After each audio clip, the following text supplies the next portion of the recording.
The air on the front lines of the 123rd Motorized Rifle Battalion, part of the 7th Motorized Rifle Division of the Russian Ground Forces, guarding the volatile border zone, was always damp and cold. And it wasn't just the fog. An oppressive atmosphere, born of a primal fear that froze the soldiers' hearts, weighed heavily on every unit, like a shadow. He was the battalion commander, Major Igor Kromov, a graduate of the prestigious Elita Military Academy. Not quite 40 years old, he already commanded the battalion and considered himself the chosen one. His thoughts were occupied only with ambitious dreams of becoming a general. For him, the soldiers were nothing more than pebbles on the path to promotion. To ensure his unit was considered flawless, he squeezed the last vestiges of humanity out of them. His cruelty reached its peak when it came to training results. This was the case during a recent forced march exercise. Due to the unreasonably difficult route and the tight deadline, stragglers appeared one after another. Among them was Private Kuznetsov, who had injured his ligaments in his hip and was complaining of severe pain. However, despite the medic's protests, Major Kromov took the forge from his kit, forced another soldier to carry it, and forced the limping private to march in formation to the very end. "A soldier shouldn't complain about pain," he growled. "They've completely lost their nerve. Because of one guy like you, the honor of the entire battalion suffers." Quote, after the exercise, he summoned the injured Kuznetsov to his office. He expected neither care nor sympathy. But what had befallen him exceeded all imaginable humiliation. Major Kromov threw the medical report in his face and sarcastically rebuked him. "Since faking it didn't work, now you've brought a certificate. We lose wars because of weaklings like you. You're the disgrace of our battalion." Quote, but he didn't stop there and, by injuring Kuznetsov's parents, completely destroyed his character. Insults about how he was raised at home were too sharp a dagger for a young man barely 20. Kuznetsov had no choice but to lower his head to hide his tears. Not only was his ankle broken, but his pride as a soldier and his dignity as a person were shattered. The battalion clerk, Corporal Pavel Sokolov, watched this entire scene with bated breath. Kromov's tyranny extended to the officers as well. However, his immediate superior and senior comrade at the academy, Major General Viktor Orlov, commander of the 12th Brigade, was a reliable support and shield for Kromov. General Orlov was a key figure in the secret army group, Honor, which promoted its own men, actively supporting ambitious and loyal subordinates like Kromov. Kromov was willing to do anything in front of the general, and thanks to this support, no one dared to stop his unceremonious behavior. A few days later, the battalion was put on alert for an inspection by the division commander. Kromov, his eyes shining, rushed around the grounds, checking everything in sight. The soldiers' uniforms, the cleanliness of the barracks, even the arrangement of the flowers in the flower beds, nothing escaped his nervous nitpicking. His hysteria was approaching its peak. That afternoon, Corporal Pavel Sokolov, exhausted by a mountain of paperwork, left the barracks to stretch his back and caught Kromov's eye. Pavel's tired, absent gaze and relaxed posture became the spark that ignited a powder keg of anger. "Hey, you, come here," thundered a devilish call. Pavel shuddered and turned around. Seeing the major's face distorted with rage, he instinctively raised his hand in a military salute. "I serve Russia," but it was too late. Kromov came close, knocked his hand away and poked his chin into his palm. "What kind of salute is this? Fingers spread. Where are you looking? What am I to you, a friend?" There was an undisguised threat in Kromov's voice. He contemptuously patted Pavel on the cheek. The soldiers passing by cast anxious glances at them, but no one dared to intervene. Everyone knew that trying to stop this locomotive heading for a breach would end with you yourself being ground to dust. Kromov grabbed Pavel by the chest and dragged him behind the barracks to a secluded place. Behind them, the heavy iron door clanged shut, turning the place into a perfect torture chamber. "So your mother and father raised such a freak?" Ah, the obscene insults began to rain down. Kromov shoved Pavel hard against a rusty metal cabinet. There was a dull thud, and a sharp pain pierced Pavel's back. But the humiliation directed at his parents was more excruciating than the physical pain. Pavel bit his lip. He knew that resisting would only add fuel to the fire, and he swallowed his resentment. Kromov had somehow gotten hold of Pavel's personnel file and, looking through it, sneered contemptuously. His finger stopped on the line under family, where it was written, "Mother is in the military." "Ha, but that's just a comedy. Your mother is in the military. Ha ha ha." He clutched his stomach and burst into manic laughter. This laughter filled the cramped space and seemed to burst Pavel's eardrums. "And where does she serve? What rank?" "Captain. Sergeant." She was at division headquarters. And Kromov gave Pavel a hard shove in the shoulder, continuing his taunts. "Go snitch on her. Tell her the commander of the 1203rd Battalion has arranged for you to be given a special assignment. Who knows, maybe your mommy will get involved and they'll give you extra leave." At that moment, something inside Pavel snapped. He couldn't bear it any longer. His gaze, which had previously been trembling with humiliation, turned cold. He parted his tightly pressed lips. His voice was quiet, but it weighed a ton.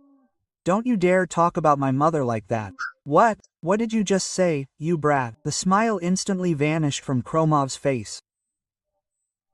He couldn't understand or forgive that the private he'd just humiliated dared to contradict him. His face turned purple with rage.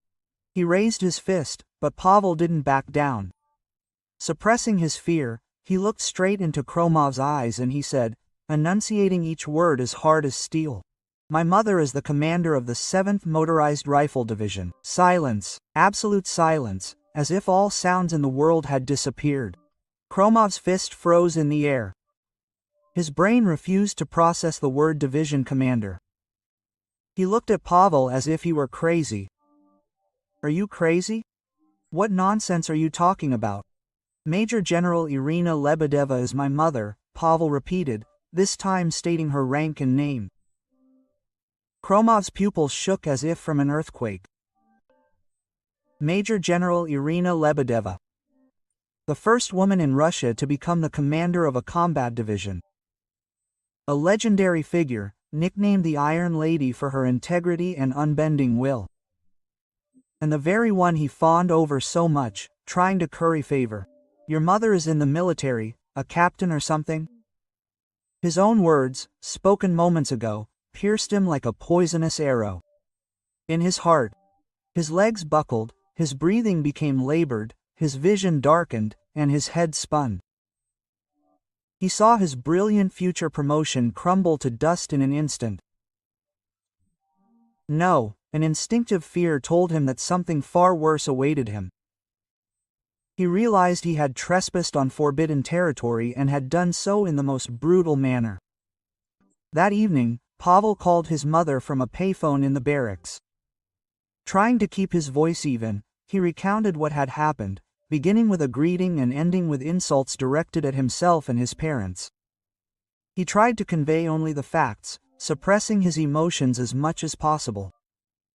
On the other end of the line, Major General Irina Lebedeva remained silent until the very end of her son's story, without asking a single question, without uttering a single word. This silence was heavy and ominous, like the calm before a storm. After his son finished, the silence lasted a long time. Pavel felt as if his mother could hear the beating of his heart through the telephone receiver.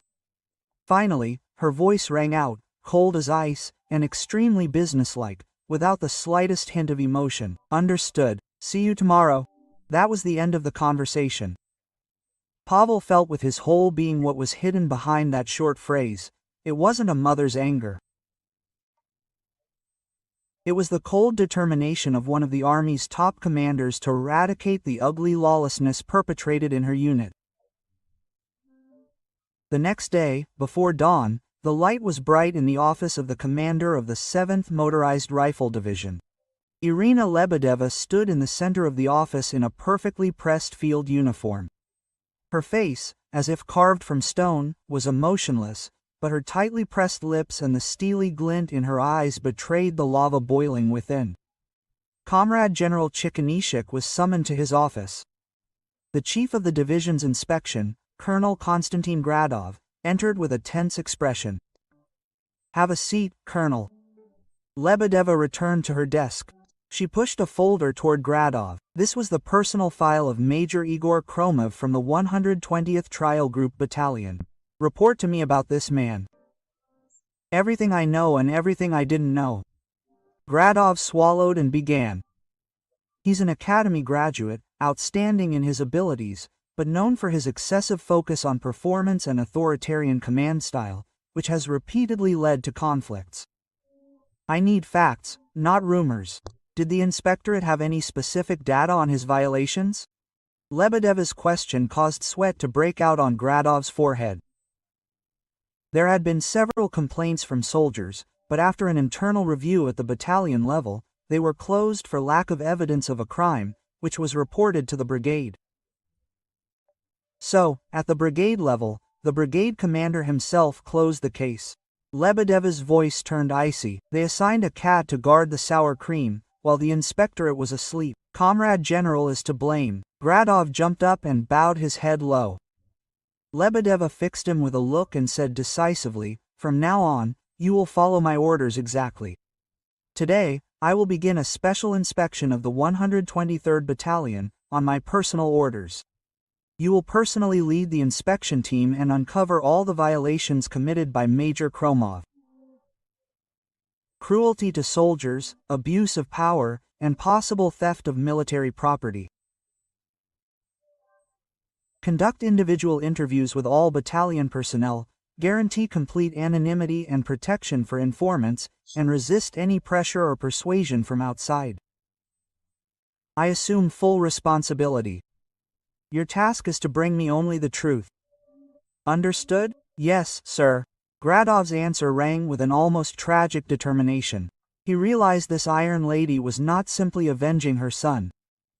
This was the beginning of a large-scale surgical operation to remove a festering tumor in the army. That same day, several black sedans bearing the division's insignia, raising dust, drove through the 123rd Battalion checkpoint. The entire battalion was immediately put on alert. The sudden appearance of a special inspection team, led by the division's chief of inspection himself, was a complete surprise. Meanwhile, Major Igor Kromov spent a sleepless night. He prayed hundreds of times that Corporal Sokolov's words were a lie, the ravings of a madman. But anxiety, like a poisonous flu, grew within him, consuming him. Verifying the information through his comrades yielded horrifying results. Corporal Pavel Sokolov really was the only son of the division commander, Irina Lebedeva. Such was his despair that it felt like the sky had collapsed and the ground had vanished. He was on the brink of madness. Something had to be done, somehow rectify the situation. He considered going to Sokolov, falling to his knees, begging for forgiveness, but his intuition told him it was too late. He tried to contact his last hope, Major General Viktor Orlov, but the inspection team beat him to it. Bam! The door to his office burst open. Colonel Gradov and the inspectorate staff burst in. Kromov jumped to his feet, his heart skipping a beat. "Comrade Colonel, what brings you here?" Gradov gave him a cold, contemptuous look and said, "Major Kromov, effective immediately, you are suspended from duty. By order of the division commander, you are forbidden from leaving this office until the conclusion of the special investigation, and all contact with the outside world is severed. It is in your best interests to voluntarily cooperate with the investigation." The end flashed through Kromov's mind. His legs gave way, and he collapsed onto the sofa. His once proud and self-assured shoulders slumped, and his sallow face was frozen in horror and despair. It seemed as if he could hear his empire crumbling. The inspectorate's investigation was in full swing. The soldiers, initially fearful of Khromov's retaliation, learned that the investigation had been personally initiated by the division commander, who had full protection. One by one, they gained courage. Testimonies poured out in abundance, and they were shocking. The case of Private Kuznetsov was just the tip of the iceberg. In winter, he forced us to stand on the parade ground in our underwear and doused us with cold water. He made us move furniture into his official apartment, and on weekends, his driver drove his wife shopping. More than one officer saw him drain fuel from official vehicles and fill his personal car. The testimony was concrete, and the evidence irrefutable. The inspection team collected photographs of soldiers' injuries, audio recordings of insults, and forged fuel records, all the while tightening the noose around Khromov's neck. And then an invisible hand intervened, Khromov's patron and an influential figure in the honor group, Major General Viktor Orlov. He couldn't allow his man to fall, as that would mean a blow to his own influence. He called Irina Lebedeva directly. His voice carried the familiar booming laughter, but behind it lay naked pressure. "Irina, this is Orlov, did you hear? You're making a fuss about the 123rd Battalion. Khromov is certainly an ambitious guy, but he's not malicious. A young commander, going through growing pains, you understand. I don't think this matter deserves a review at the divisional level. Perhaps we should resolve this quietly at the brigade level, so as not to air the squabbles in public." Lebedeva's answer was categorical. "General, you can't cover up growing pains with soldiers' tears. This isn't just a service error, but a serious crime that undermines the foundations of army discipline. As a division commander, I'm doing what I have to do, and you, as a brigade commander, simply assist in conducting a fair investigation." Orlov was momentarily taken aback by her decisiveness. "Viper," he cursed silently and hung the corpse. Realizing Lebedev was far more serious than he expected, he decided to act differently. A secret order from Viktor Orlov was passed on to Khromov's confidants in the 123rd Battalion. Some officers loyal to Khromov took action. All documents related to Khromov, especially those on fuel and food, are to be destroyed. Compile a list of those who can provide key testimony and immediately send them to other units under the pretext of training exercises or the commander's office. Talk to the chatterboxes separately, calmly. Tell them that if we survive this, the major won't forget them. The systematic destruction of evidence, persuasion, and threats began. One soldier scheduled to testify was suddenly transferred to the most remote post, and computer files containing records of Khromov's violations were deleted under the pretext of a virus attack. These actions were immediately reported to the division commander. Irina Lebedeva immediately realized that Viktor Orlov was behind it all. If they're trying to destroy evidence, it means they have something to hide, she thought, and gave the order to Colonel Gradov. "Colonel, from now on, this is a real war. Arrest those who try to destroy evidence on the spot. Request assistance from the military prosecutor's office and the military police. This is no longer just an inspection, but an operation to eradicate a cancer in the army. The case has gone beyond the violations of one Khromov and has turned into a fight against a deeply entrenched corruption cartel in the army." In the midst of this invisible war between the inspection team and the corrupt officials, an emergency occurred one night. A fire broke out in the office of the 123rd Battalion for an unknown reason. Fortunately, the fire was quickly extinguished, but some of the documents and computers collected by the inspection team were burned or damaged. This was clearly arson. Someone went to extreme measures to completely destroy the evidence. This incident changed everything. Irina Lebedeva immediately contacted the main directorate of the military police. "The Ministry, Defense," says Major General Lebedeva, commander of the 7th Division. Quote, An incident occurred in the 123rd Battalion, where an internal investigation is currently underway. This appears to be an organized attempt to destroy evidence, and there is reason to believe that larger forces are behind it. I believe the situation has gone beyond the limits that can be resolved at the division level. I am officially requesting an investigation at the Ministry of Defense level. Her decision was a blow to Viktor Orlov. Now the case has slipped beyond the control of the division and brigade, and the Ministry of Defense itself is handling it. With the arrival of a special investigative team from the Ministry of Defense to the family and division, the situation changed dramatically.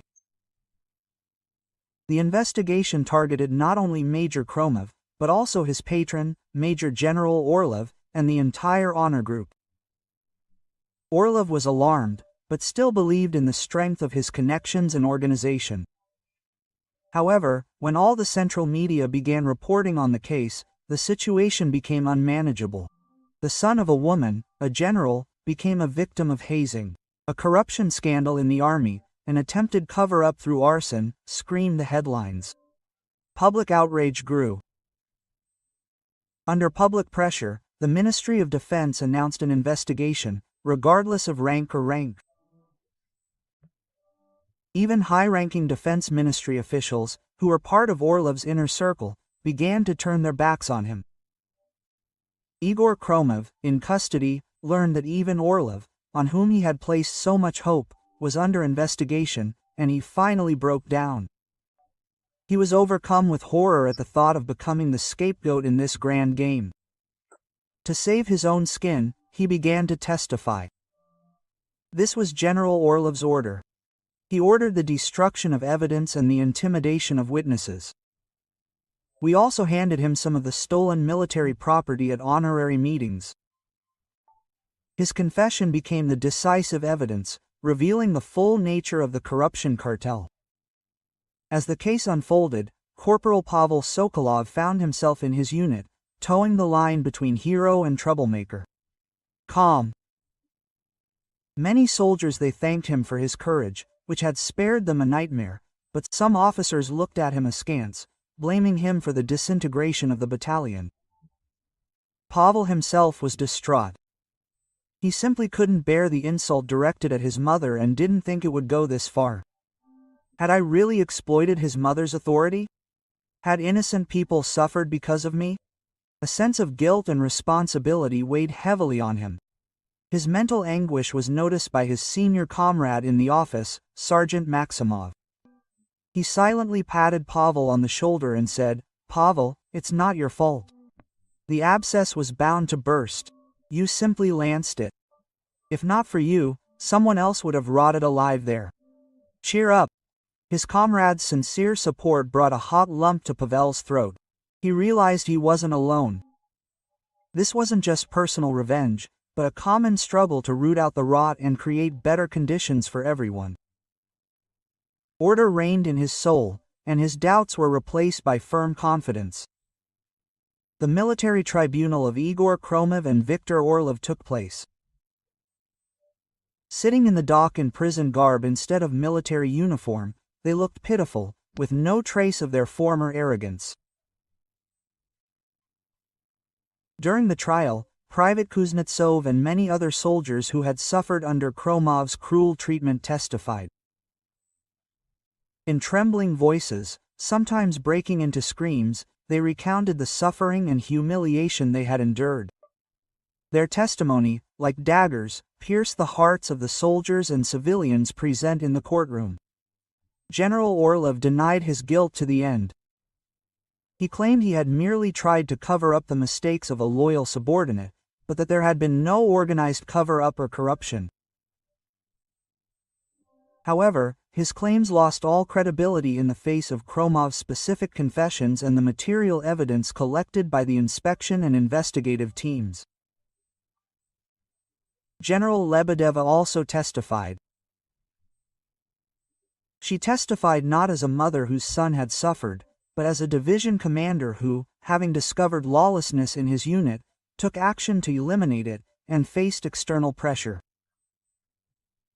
Her testimony was devoid of personal emotion, but between the lines, one could read the heavy responsibility of a commander and an unwavering will to restore order in the army. After a lengthy trial, the day of sentencing arrived. The judge solemnly read the verdict. Defendant Igor Kromov, abusing his official position, trampled on the rights of soldiers loyal to him, misappropriated state property for personal gain, and damaged the honor of the army, for which he is gravely guilty. Instead of repenting for his actions, he attempted to destroy evidence, which demonstrates the extreme degree of his moral depravity. Defendant Viktor Orlov, as a superior commander, instead of preventing his subordinates' misconduct, covered it up, used an informal organization to undermine military discipline, and obstructed the investigation, for which he is no less responsible. The judge's voice echoed throughout the courtroom. Based on the above, the court sentences defendant Igor Kromov to 15 years imprisonment, stripped of his military rank, and dishonorable discharge. Defendant Viktor Orlov is sentenced to 10 years imprisonment, stripped of his military rank, and dishonorable discharge. The blow of the gavel marked a shameful end to their military careers. Kromov collapsed to the floor and sobbed, while Orlov stared blankly into space, disbelieving what was happening. It was the moment when arrogant authority crumbled under the onslaught of justice. After it was all over, Corporal Pavel Sokolov spent his vacation with his mother. Having taken off her military uniform, she was simply a loving mother. They walked along the seashore together, fished, and talked about things they hadn't had time to discuss before. Pavel asked his mother a question that had been bothering him for a long time. Quote, "Mom, haven't you sacrificed too much for me? I'm sure you've made a lot of enemies. You don't regret it."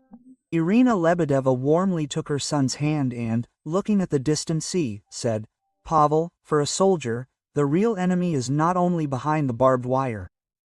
Far more dangerous for us is the injustice and lawlessness within ourselves. I was simply trying to fix this, and as a mother, I could not turn a blind eye to the fact that my son faced injustice. If I lost anything, it was only a few rotten ropes. I believe that I preserved something much more valuable, the healthy future of our army and my son's honor. So I don't regret anything." After his mother's words, Pavel no longer felt guilty, his heart filled with deep respect and love. The scars of that day became bonds that bound them even more tightly. The Kromov-Orlov case shook the entire army. The Ministry of Defense launched large-scale reforms.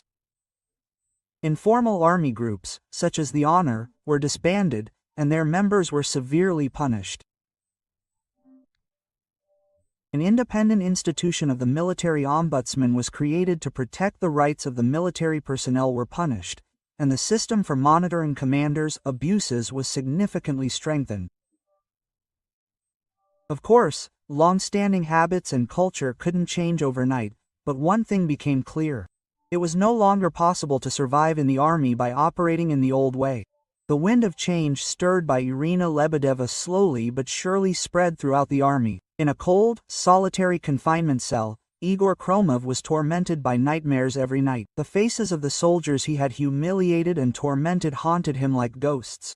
He repented too late, but time could not be turned back. The epaulettes he had dreamed of, the glittering stars and influential connections, all vanished like a mirage. All that remained was pain and loneliness, eternally recurring in the ruins of his pride. Only now did he truly feel the pain of those he had trampled. Behind the scenes of this high-profile case remained nameless heroes. A conscientious company commander, who, suffering under Kromov's oppression, secretly kept records of his violations. A soldier from the Chancery who, during a fire, risked his life to save some documents from the flames. And above all, many ordinary soldiers who, overcoming the fear of revenge, came forward in court to tell the truth. Their small feats of courage brought down a huge wall of lawlessness. Time passed, and Pavel Sokolov was demobilized. This special experience in the army completely changed the course of his life. He entered law school and decided to become a human rights lawyer. He was especially interested in human rights issues in the army, and he vowed to become the voice of disenfranchised and unfairly treated soldiers. His vision became deeper and more steadfast than ever. Irina Lebedeva's career took off. She enjoyed universal respect in the army. She became the first woman to command a military district, and then made history as the first woman to serve as chief of the General Staff of the Armed Forces of the Russian Federation. Having reached the pinnacle of power, she never forgot her principles. She always listened to the voices of soldiers on the ground and dedicated himself to creating a strong and transparent army. 10 years later, human rights lawyer Pavel Sokolov spoke at an event organized by the Military Personnel Rights Center. There, he unexpectedly encountered a man from his past. It was Private Kuznetsov, the same one who suffered at the hands of Kromov. After serving in the military, he became a psychologist and helped soldiers who had experienced trauma. They recognized each other and silently embraced tightly. The terrible wounds of the past now became a healing force for others. They did not dwell on the past but became loyal comrades, each in their own place, fighting for a better world.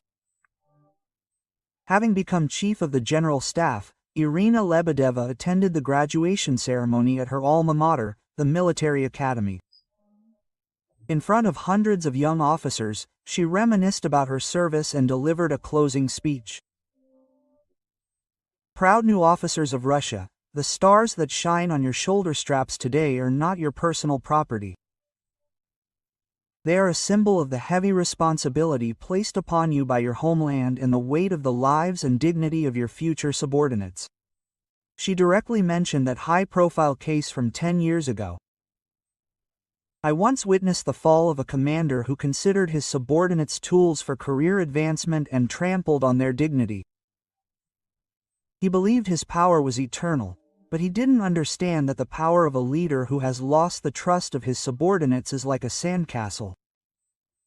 The most powerful enemy you will face is not the enemy behind barbed wire, but your own pride and injustice. Her gaze, warm yet piercing, slid across the faces of future commanders.